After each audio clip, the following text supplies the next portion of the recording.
Allah in the Quran did not talk exhaustively about marriage. There are very few places in the Quran where Allah gave us some insights, and basically it's like instead of describing the entire building, He mentioned a few pillars. If those pillars are not there, the building's going to collapse. And one of those pillars is that the money responsibility is the man's responsibility. He better go find a job, he better go get some work, he better go and provide, because that is actually what Allah has made him responsible for the groceries, for the car, for the fuel, for the electricity bill, for the school, school supplies for the kids, everything. Everything. And that starts from the very beginning. When you get married, you take the responsibility of paying a mahr, a dowry.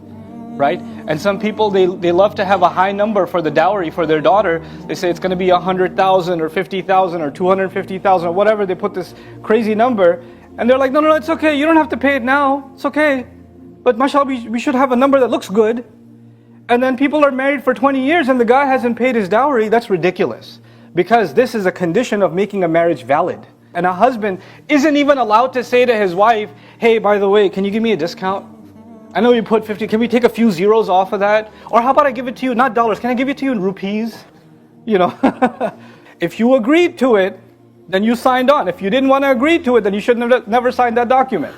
You're actually not even allowed to hint that you have trouble paying your mahr. Men aren't even allowed to hint at that. And after you pay the dowry, like if you're a monthly payments you're making, you give her like $500 or something, $100, whatever you give her, that's part of your dowry that you're paying off.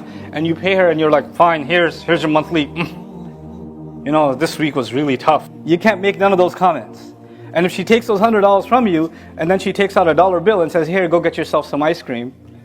If she does that, then, and you say, okay, thanks, you can take that if she did it on her own. But once you're handing that money, you're not even looking at that money anymore. It ain't yours.